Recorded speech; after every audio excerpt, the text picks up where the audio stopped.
Week 0 of college football is here. And man, I can't wait to discuss all the games, including Iowa State and Kansas State and so many more with Alcorn State coach Leroy Frederick, who joins the show to preview Week 0 of college football as football is finally back. We've been waiting all off season, and I can't wait to discuss all that and more. Thomas Castellanos is back in the news saying some crazy comments, and I can't wait to discuss that with Coach Leroy Frederick. Cormani McClain, former five-star cornerback, is starting for the Florida Gators. I also got to discuss that, as well as Matt Rule over at Nebraska is starting a podcast, and I got as an active Division I coach, and I have an active Division I coach joining the show who hosts a podcast and also appears on several podcasts, including this one. All this and more here on the other side.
Football is back, everybody, and happy Friday. Welcome back to Bailey Price Media Live. If you're watching and tuning in, go ahead and hit that like button, subscribe, become a member of the Bailey Price Media Army today.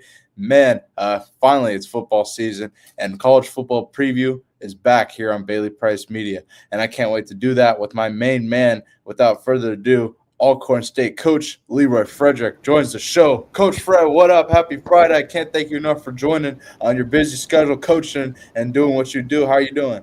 I'm good, Bailey, man. I'm excited. I'm happy to be here. Happy to start this new endeavor with you. Thank you again for the opportunity. And, man, we're going to get it on, bro. Man, I appreciate you, Coach. We got kind of a small slate in week 0 here.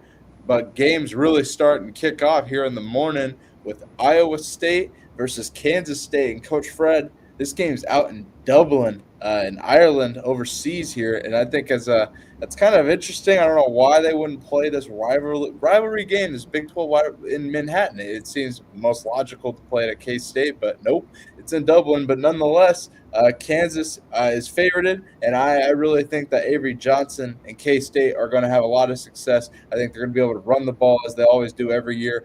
K-State always has tough lines. They got Dylan Edwards as running back, and I really think he's going to build off what the little times he appeared last season. I think he's going to really build off of that, having more of an opportunity in that offense. I know Rocco Becht and K-State and Iowa State are coming back. He's got some new receivers, and I think he's going to struggle to adjust early, especially against a tough defense like K-State. And keep in mind, folks, this is a rivalry game. That's what I will say. Coach Fred, what do you got to say about the opening kind of game of the weekend here in K-State versus Iowa State? Man, there had to be some dollars being passed to give this up, not to have it at home, you know what I mean? Yeah. And I guess, that's what it's kind of come to. But, it'd be interesting to see the fan base, for me, Bailey, to see how that's going to go over. You always want your rivalry game either at home or you want to have an opportunity to have your people in there. But, this is going to be an interesting kickoff. To the start of the college football season. Like you said, K-State's favorite. Iowa State has a lot of, I don't want to say hype, but they have a lot of storylines, so to speak, as, they're trying to get back to the top. Coming in ranked 22nd, K-State ranked 17th. It's going to be an interesting matchup. Somebody's going to go down one game off rip. Yeah. Yeah, and I think it's going to be interesting to see how these teams adjust and really play in their open, because I think traveling this far for an opener is tough. We saw it last year, Florida State and Tech. Again, here we are again, and I still think Kansas State having that running the ball ability and that consistency in the run game. Got a great back in Dylan Edwards, like I mentioned, and I think that's going to ultimately take them over the top. But people don't really agree with me on this, but I think Avery Johnson has the potential to become the best quarterback in the Big 12. A lot of people off the rip would say it's Sam Leavitt over Arizona State, but I like what I saw at Avery Johnson, and I really think he could have the potential to build on what he's already done in college football and become a premier quarterback in college football and potentially the best in the Big 12. Coach, I don't know how you feel about Avery Johnson, but I think he's a hell of a player.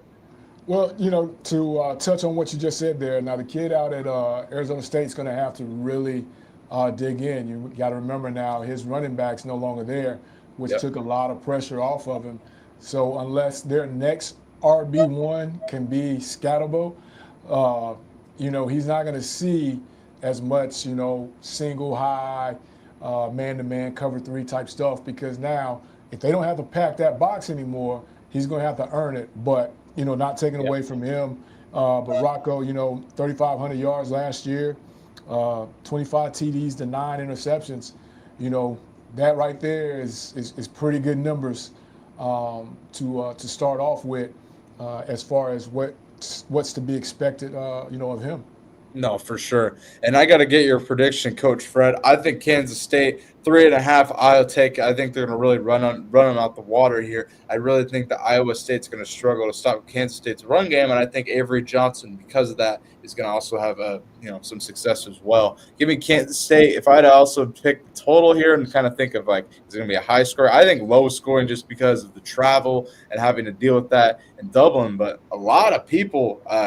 Betting on it, a lot of people going into this game really think it's going to be a higher scoring game. Coach Fred, what do you think? What's your predictions for this game here? Man, the over-under is 50.5. Yeah. So, you know, I'm kind of like you, just because it's the first game. I would really be interested in seeing what their travel was to get to this point. You know what I mean? Sure. Because of the time difference and things like that. So, which team can get adjusted the fastest? But I'm kind of like you with that run game. If Kansas State can get it going, you know, I got to believe that they can get that 3.5, if not more, and come away with the win. Yeah, for sure. Give me K-State, and that's really the game of the weekend here. We'll move on to our next game, which is Kurt Warner's son, E.J. Warner and Fresno, head to Lawrence to take on Kansas here in their new stadium. So we'll discuss that here in a sec. But, Coach Fred, we're going to go to some college football news in between breaking down these games here. And, Coach, I know how big of a Seminole you are, and Thomas Castellanos has done it again. Thomas Castellanos has come out, among other things. Thomas Castellanos said that Florida State's defense is the best defense he'll face all year. Coach Fred, take a listen to this. Yeah, I think Coach White and our defense is the hardest defense I'll see all year. Just schematically and stuff like that, what they do. You know, it's hard to be back there and a lot of moving parts on their end. But, you know, it's helped me a lot and helped me be better and helped me progress as a quarterback and as a player, and when to, you know, just take the check down or when to just eat it or throw it away and stuff like that, and know when the play's over. So I think that deep, like seeing them every day for the last 3 weeks has helped me a lot and progress as a quarterback. Oh, yeah. Coach, why does he make comments that put targets on his back? That's my first question. And second, how do you feel about Florida State's defense? Go ahead. First, at some point, you know, I'm not going to go on my JB rant, but at some point, we've got to stop. And I know I don't know if he's the leader anymore, but we got to make sure that we hand him the cue card if we're going to allow him to speak. Because at this point, everything has just been kind of, you know, up and down. And do I need the kid to be good? I need the kid to be good, no doubt. But 1 week, you know, he's all in. Nick Saban can't save you. The next week, man, I really shouldn't be here because I really didn't want to leave, you know, where I was. Now, oh man, we are the best defense. So I don't know if he's trying to save face, if he's trying to get back in with the locker room or whatever. But he's making it tough on himself, I think, not only in his locker room, but also in the visiting team's locker room. And I know defensively, they got some pieces in through the portal and things like that. But like we always discuss when we talk about the portal and the kids, how fast can they gel, how fast can they learn the system, and how well are they going to all work together. And with him, the way he's been these last couple weeks, I don't know how much working together they've all been doing. You know what I mean? Sure, and I don't think like his comments about him regretting the way he went out at Boston College. I don't know how much it's going to really reflect on his time now. I think he was more saying he regrets, like, kind of, his the way he handled it when he got benched and whatnot, and really walking away from it and stuff. And I get that, but the timing of him like coming out and saying this is horrible, horrible. I don't even understand why you'd say it to somebody in the media in the first place if you're, 2 weeks away from facing a pretty loaded Alabama team. So that's just, it's just one of many other comments that I think he's going to have to back up come week one, facing against Kalen DeBoer and Alabama. Oh boy, Coach, what, why does he continue to double down on it? And how do you feel about the week one matchup as we continue to hear him say comments about the Florida State defense? A, Bailey, if this is all staged and planned, I'm with it. B, Right, yeah. B, if this is just him going off the cuff, man, that prediction I gave you a couple weeks ago about them and being in the top 10 at the end of the year. I'm like 8-0. Looking kind of shaky. Yeah. Looking kind of shaky. Oh boy. I just, the PR department, man, at FSU, I've got to believe, high alert anytime he's there. But, he's just got to understand, and maybe he will as he, continues to grow, that you can't leave, I don't want to say open-ended comments, Bailey, but you can't leave those comments that can be taken one way or another. You've got to be, definite with what you're saying. And he just hasn't been definite on some of the stuff that he's been saying. Yeah. He's just going to have to back up his comments, Coach. It's going to be, it's going to be interesting to see. I'll tell you that right now. Alabama is going to be coming to punch him in the mouth. I'll tell you that. Oh, Let's, no doubt. Coach, I can't wait to discuss that game with you, and we're going to react to it on college football review. But let's continue our college football preview here, Coach, and go to Lawrence here in Kansas and Fresno here. Fresno State heads to Kansas and takes on Coach Leipold, Jalen Daniels, and the Kansas Jayhawks in the first game here in the renovated stadium here. And, Coach, I don't know how you feel about this game, but I think it's going to be a higher scoring game. I'm going to say that right now. Fresno State's got E.J. Warner here, and I discussed this game with Matt. Matt actually thinks Fresno's going to go in there and beat them. Ooh. Game one, they're 13.5-point underdogs. Matt thinks they're going to go in there and beat them. I said I'm going to take Fresno to cover 13.5 against Kansas here because I think offensively they're going to be able to hang with them. I just think defensively, obviously, Kansas is going to just be physically better. They'll be able to run the ball on them. I think it's just they won't be able to compete. But, Coach, how do you feel about this game? Man, this is I like Matt's bold prediction right there. This is it too early in the year to call a game a trap game, Bailey? Because, Kansas, the way they fell off last year, got some stuff to prove, so to speak. That the year before wasn't a fluke. Fresno's trying to get back. So to me, this is one of those games that if it was later in the year, I think you could definitely call it a trap game for Kansas. So we're going to see if Kansas can, adapt to Fresno's tempo. And then, like you said, can Fresno State stop KU's run game and keep it under control? It is an away game. They do cross, one time zone to get there. So, how quick can they get adjusted? How quick can they if they can get out, this could be tough for Kansas. If they can get out, this could be tough.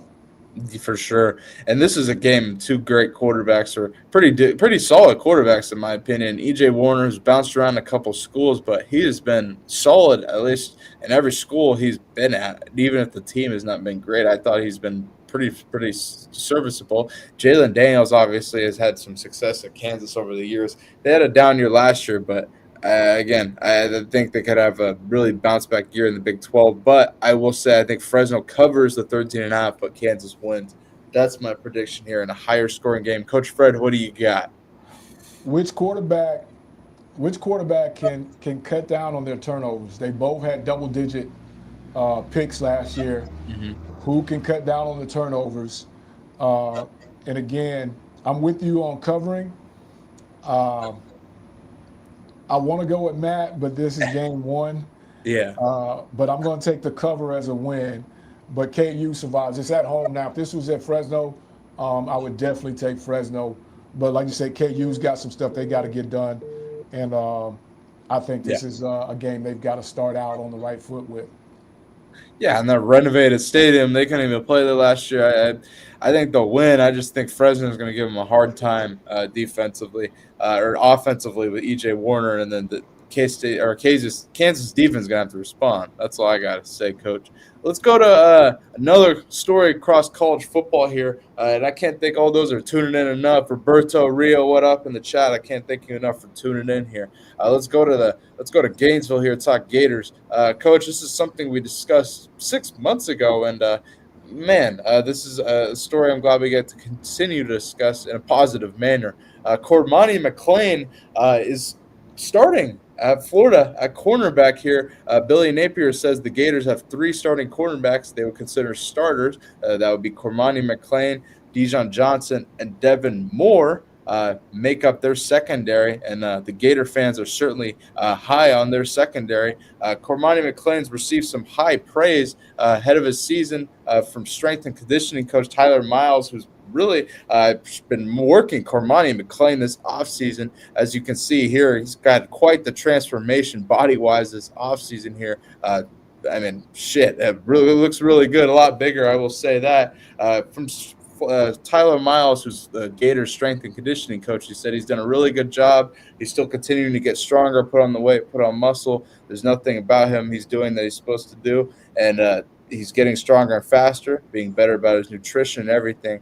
I think the big thing is the maturity part he said. So Cormani's really working his way up. Coach Fred, what do you have to say about this as a Florida boy yourself here seeing this? I'm really happy for the kid.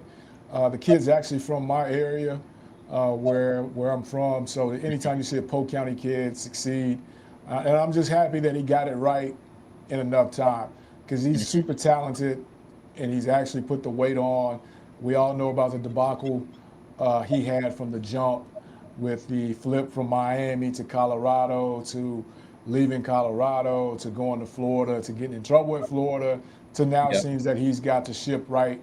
So I couldn't be happy for the kid, and I just hope that he can keep it on the straight and narrow. He's as talented as all get out, man, but it seems like he's got his head on right because you know yourself, Bailey, as a youngster, man, it's tough to get in that college weight room and get serious about it. Because it hurts and it takes a lot, and it looks like he got serious about it. And nothing but hand clap for that kid, man. Yeah, exactly. And it's certainly an adjustment. I think Cormani has certainly made it, and I expect him to take that next step up this season in Florida's secondary. Now, Coach Fred, the Gators are in an interesting position this season. I would love to get your thoughts on their season here. Since we've talked so much Florida State, how do you feel about the Gators going into 2025 here with Lagway at quarterback? If they can keep him upright, man, they got a chance. We know he's a super talent from what he's shown. And if they give him the keys, solely give him the keys and not give the spare keys to the backup like they did last year where they're actually playing, 2 quarterbacks. And if he can stay healthy, man, I think the kid's going to take off. They got a chance to be a dangerous group.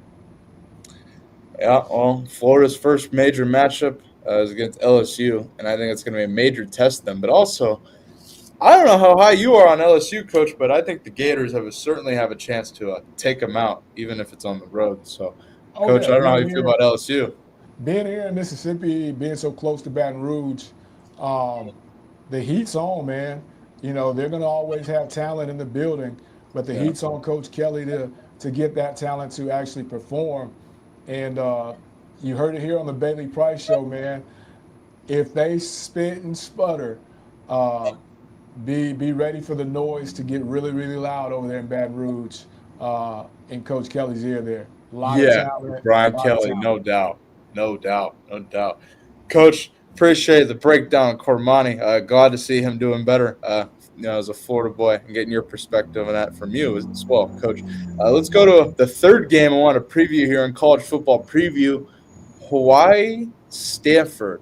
Now, Coach, this is an interesting game here. In my opinion, as Stanford travels to Hawaii, and I'm not high on Stanford personally. They travel among the most in college football here, have the most miles traveled. They're in the ACC now, which means they have to travel across the country and play teams like Miami and Syracuse and North Carolina. And I mean, that is tough. And to open the season, they have Hawaii.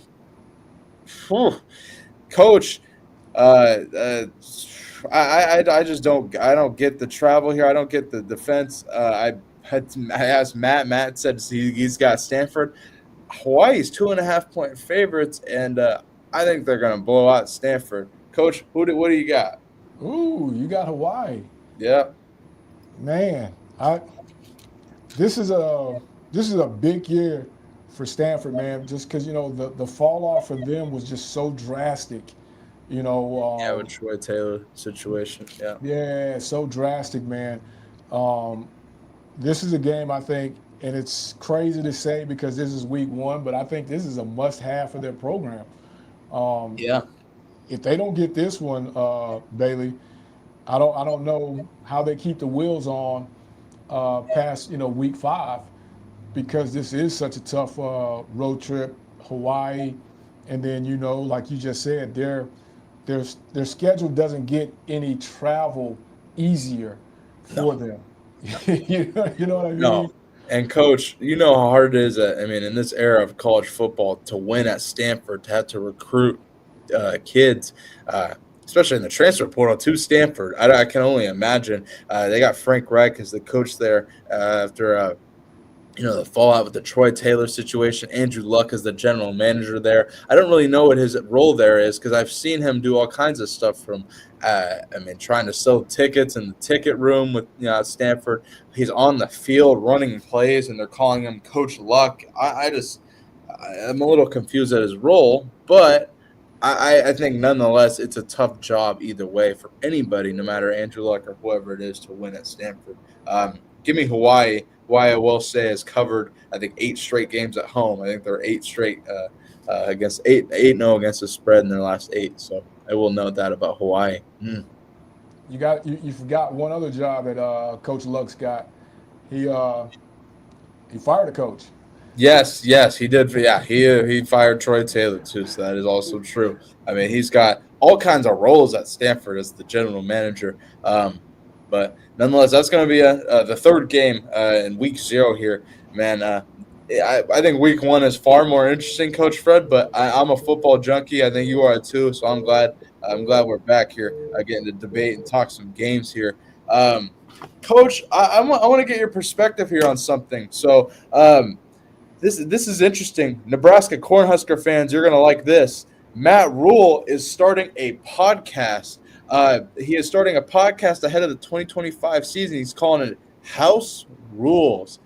He says, in quote, "I don't have to be politically correct. I can speak the truth because that's how we move the game forward." Coach Fred, I want to get your instant reaction. You're a Division I head coach, active Division I head coach, and you do podcasts. You host your own podcast, the Common Man Podcast. How do you feel about Coach Rule over in Nebraska starting his first podcast, House Rules?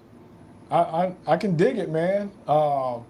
Now, I need him to, when he gets on, I need him to acknowledge that he's not the first to do it, first and foremost. You know what I mean?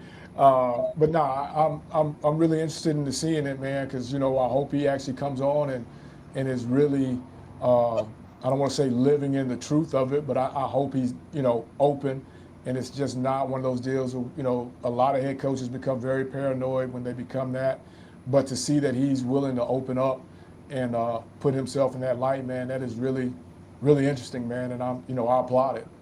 Yeah, I'm certainly going to tune in here. Here's kind of an introductory video for Coach Rule, kind of get some perspective on this. Take a look. Matt Rule and this is House Rules. Yo, cuz! Yo, man! Why this podcast? I'm the one behind the scenes here. I got questions too. He smacked them across the face. That's Nebraska. Good people, blue-collar people, tough people. I got nothing to lose. This is my 4th head coaching job. When the time comes, I'm going to go back to Cape May, sell flip-flops, and sit on the beach. I don't have to be politically correct. I can speak the truth because that's how we move the game forward from Long Island and Queens. What a couple guys like us doing here in Lincoln, Nebraska. I'm here because you're here. Javen Wright. What's up, coach? Let's not be embarrassed or scared to work hard. We're getting better and better and better. Neither one of us is going to, BS the other. We're going to keep it real. I'm with it, Coach Rule. I'm absolutely with it. Coach Fred, what do you think of that?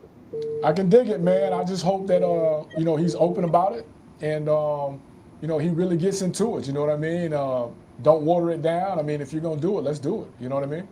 Yeah, for sure. And another clip from the podcast here. Coach Rule kind of clapped back at people who compare or go at Dylan Raiola for his kind of antics that are similar to Patrick Mahomes here. Coach Fred, this is kind of a funny clip. Take a look. But football starts and ends at the quarterback position, man. Like, your quarterback has to play great. I think Dylan, the one thing that bothers me when people look at Dylan, like the Mahomes comparisons, that's just cheapened who he is. Like, I mean, so yeah, he follows one of the greatest quarterback playing the game right now. And he's 19 years old. Why wouldn't he, right? Like, he knows the guy. But this kid, man, I'm telling you now, he's a grinder. He's a tough guy. I told him when they came here, I said, hey, this league, some of the worst teams in the league are going to draft you someday to be the savior. So come help me, reclaim and get this thing back going again. So he's a worker. So, from that macro level, I think it's about making sure your quarterback is coming on, making sure the offense. We've had a good defense. Man, we got to score some points. Well, Coach Fred, Dylan Raiola's making more than $3 million this year. But what do you think, Coach Rule's comments there? I don't think it cheapens him. I think it ups his value. You know what I mean? Because now more people are going to want to see what this comparison is all about. So I don't think it cheapens it. I think it ups his value. So I think Coach may have misplayed that comment there. But other than that, man, I mean, that kid ain't got no worries. Dylan Raiola about to have. I think they could have the potential to win 10 games. I broke this down here. I really think they have the potential to take that step up in the Big Ten. Certainly, their schedule allows it here. They just have a test that they got to win. We'll see. We'll see if Coach Rule really does it. He's turned around several programs: Temple, Baylor, and now I think this is the next step in this season with Nebraska. Coach. Cornhusker fans, I think, are certainly going to like the podcast, though. Coach, let's go back to a college football preview here, kind of discussing and really previewing the weekend of college football and NFL here. Coach, really looking at the Browns quarterback battle here, if you want to call it that. Joe Flacco's named starter, so that's kind of solidified here. You and I have discussed it. I think we've been on the same page of that. We're going to see some Dylan Gabriel, and we're going to see some Shador. At this point, where you're at with the quarterback battle in Cleveland, I think it's time to trade Kenny Pickett. I had literally the thumbnail was titled that. I think it's time for the Browns to trade Kenny Pickett. Kenny Pickett's not even playing in the last preseason game, so he's not playing in any preseason games for Cleveland here. So where you at with the Browns quarterback battle here? Enough's enough, man. You've gotten everything you can get out of that. So, you basically did what everybody knew was going to happen, Joe Flacco. Now just go ahead and go with who you're going to go with number 2. Like you said, the third guy is usually a practice squad guy, emergency guy, and get something for whatever guy you decide to deal. Whether that's Pickett. I don't see it being Sanders. And really, can you deal Gabriel? So it goes all the way back to odd man out, which is Kenny Pickett. So do you think they're going to keep 2 rookies and Flacco, right? You think Gabe Pickett and got to. And I forgot about Huntley. Yeah. And then you got to keep in mind Deshaun Watson's still around there too, rehabbing. I don't think he'll ever play that. I don't think he's a factor, but I mean he's on the roster technically. So making a lot of money. Yeah, a lot of money, Coach. But yeah, I'm interested to see this weekend how Dylan Gabriel looks, kind of how he responds to another game, because I think everybody's going to watch. I think we're going to see like a whole half of Shador in the second half of the Browns preseason, I would expect. And A lot of people are going to be watching that. The most watched second half of a final preseason game ever. Shit. I mean, people eyes are going to be on it, Coach Fred. Man, Coach, I can't thank you enough for joining here and really previewing Week 0 of college football. Did you have a Common Man podcast this week? What you got going with that? Actually, we did one. Me and the Blue Bloods, we did one Nice. yesterday. Yeah, yesterday Nice. early. We went over the SWAC Challenge, which is part of Week 0, which would be Saturday night. Nice. In Atlanta. So that's one team from our conference, one team from the MEAC. So we covered that game, and then we'll be right back next week, Wednesday, live from the hotel, because we play Thursday, so we travel Wednesday, and we'll be in the hotel. We'll be live. Make sure you guys tune in. Common Man Podcast, questions, whatever you guys need, want to ask the night before. Yep. We'll definitely be behind the scenes. Let you know what's going on behind the curtains the day before a college football game, and we're going to live it up that way, B. Hell yeah. Everybody go check out Coach Fred over on the Common Man podcast. He's done a hell of a job, really built it up this offseason, and now he's going to really kill it this season. Coach, I think you do a hell of a job over there. Love watching you over at the Common Man podcast. So if you guys are watching, go check out Coach Fred over there, and I can't wait to have Coach Fred back for college football review on Monday. We'll react to all the games from the weekend here at 4 p.m. Eastern on Monday, and man, I got K-State. I think Coach Fred is on the same page, but we'll see. I can't wait. And college football starts next week because Week 1 slate is crazy, Coach. I can't wait to debate it and discuss it and predict it with you. Go check out Coach Fred of the Common Man podcast. Coach Fred, I can't thank you enough for joining, my man. I'll holler at you offline. And, Coach, thank you so much for joining. I'll see you on Monday. Appreciate it, B. Y'all Absolutely. Be good. Yes, sir. Shout out to Alcorn State coach Leroy Frederick for joining the show. I can't thank him enough for joining here on this fine Friday on Bailey Price Media Live. You guys are watching. Go ahead and hit that like button, subscribe, become a member of the Bailey Price Media Army today. Man, this has been a good show on this fine Friday, and college football is here. Football is here. Fuck yeah. I can't wait for it. I can't wait to watch Avery Johnson and K-State whoop some ass against Iowa State tomorrow. It's going to be a hell of a game, and fuck, I'm going to watch a little Shador as well. I'm sure he'll get some action in the Browns preseason game against the Rams. And, man, it's going to be a great weekend of football ahead. If you're watching, hit that like button. Let us know how you're feeling about the weekend of football ahead in the chat below. And we'll see you guys on Monday. Back with Coach Fred again here for College Football Review. Really, it's the first edition of College Football Review, and we get to do it all with Alcorn State coach Leroy Frederick. I'll see you guys Monday at 4 p.m. Eastern. Be right here. Bailey Price Media Live, Monday, 4 p.m. Eastern. I'll see you guys then. Hit that like button and enjoy your weekend of football. Thanks for watching, folks. Peace.